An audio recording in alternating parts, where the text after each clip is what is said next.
As China ramps up its military buildup, it's been busy waging a different kind of warfare, information warfare. How does what's happening in Taiwan reflect a broader push by Beijing? Joining us now is吉耐狮, a retired U.S. Air Force Foreign Area Officer. He's also a former visiting researcher at the Institute for National Defense and Security Research in Taiwan.吉耐狮, thank you so much for joining us. Great to have you on the show. Thanks for the honor. Now, there's a lot of focus, of course, on China's military buildup, but there is another aspect, which is irregular warfare or unrestricted warfare, if you will. There's been a big focus on media or information warfare, especially after Taiwan's opposition leader went to China to visit Xi Jinping and all of the focus there. How are you reading that? Because there is a Reuters report out saying that China is turning Taiwan's own voices against its people, the ones, raising discontent. Well, the Chinese Communist Party has been doing that forever. They create disharmony, try to disintegrate the population so that people become separated from each other and to the point where they don't like each other, and then eventually causing chaos. And then they come in and say, hey, we're the solution and we can help.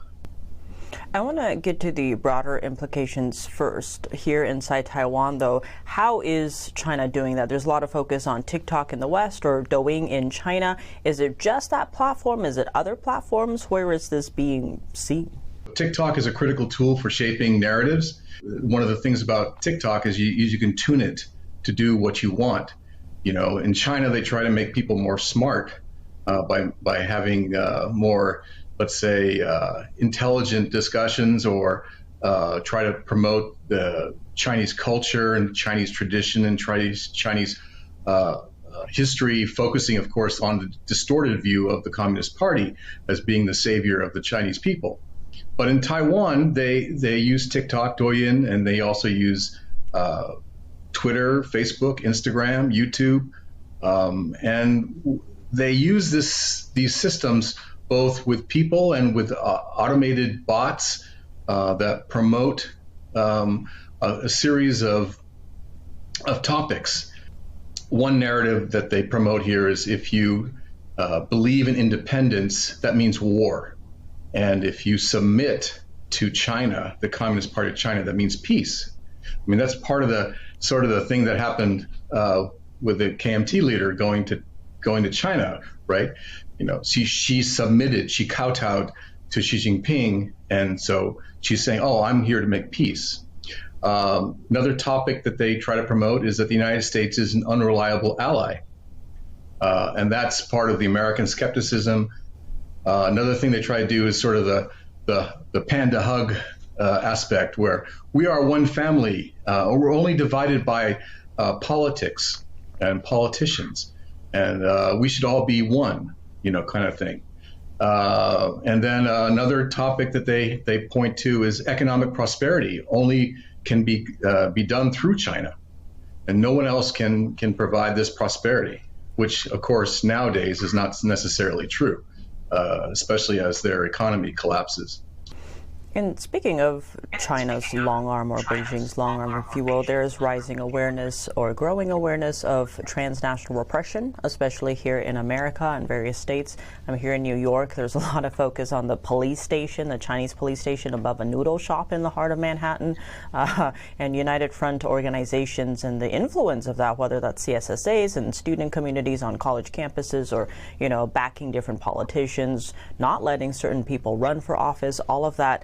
How is what we're seeing happening inside Taiwan with what you just laid out also spreading to other places like America or Australia or our allies in Europe? Well, in the same way that it's being done in Taiwan, it's kind of inverted in some topics. So, for example, in Taiwan, American skepticism is promoted, the idea that the United States is unreliable. Well, in the United States, the idea is Taiwan skepticism. Oh, Taiwanese aren't going to fight for themselves. They're too integrated with China. All these kinds of ideas that make people in the United States believe that we should not be so close to Taiwan. They want to divide the United States, so they want to make people argue and amplify the differences between people. Just like in Taiwan, they're amplifying the differences and creating more and more tension. That's what their desire is. Of course, in the United States, there was a Jamestown research project that was completed in 2023, which identified almost 1,000 organizations affiliated with the United Front, and in Canada over 500, et cetera. So these, like I said, offline and online work, to use a Chinese term, in harmony, to promote China and to demote everyone else. On that note, what is the Chinese regime's ultimate goal here? Because we do see multiple reports about that widening of the divide or deepening ahead of elections, whether that's local or nationwide here in America and other countries as well, where I think, to your point, it's all about weakening a country from within so you don't have to fire that shot. But what is the Chinese regime's ultimate goal with doing all of this? The ultimate goal is control. They want to control everything. And you can see that through their spies of infiltration here in Taiwan, in the United States, and the rest of the world. You can see it in their propaganda. They want to know everything and they want to control everything. And so you have this idea that even if China stays steady, if China is able to make other countries get weaker relatively, they become stronger. And you can see this in many different areas around the world where countries are afraid, for example, of selling weapons to Taiwan because they're afraid of the economic consequences. And so China uses its economic power as a entanglement that it does with other countries to disable that country from doing anything that China doesn't want. And so it's kind of like a spider's web. And the more entangled someone gets, the less they're able to make decisions on their own without having to check with China to make sure everything is okay. For example, there were 3 countries that denied President Lai visit to Eswatini, a small country in Africa, because they are committed to the one China principle, not policy, principle. And China was very appreciative of the fact that because they denied President Lai's aircraft from flying over their country, he couldn't go visit one of the countries it recognizes, Taiwan. So so by entangling themselves with other countries, they are able to control more and more aspects of that country, to the point where it's almost like a invasion of, sort of like a body invasion, and eventually they take control over that body, which representing a state. There are lots of reports that Taiwan has what you call like media literacy courses where they learn about the propaganda, the disinformation, and push back against that. What are some of the steps that you're seeing inside Taiwan where they are aware of that and countering it? Okay, so there's a lot of effort in doing a lot of different things. For example, first of all, identifying the sources of disinformation and misinformation. I mean, just that alone is important, so that people understand that the source of the information is originally coming from communist China. Organizations like COFAX or Doublethink Lab or Fact Check Center and many other organizations in Taiwan, then they will explain why the information is false. The government is actually doing some proactive measures. For example, President Lai has said that if you hear that I have surrendered, that will be fake news in the future. So he's immunizing people for a future, let's say a fake President Lai getting up and saying something about he's surrendered to the Communist Party of China. And then also in schools, they are teaching kids about some of this misinformation, disinformation, so they don't, again, sort of an immunization part. So several government agencies like the Ministry of Justice Investigative Bureau has a cognitive warfare research center which compiles data and research analysis of cognitive warfare, and they have a swift response unit that reacts to disinformation or misinformation that's coming across.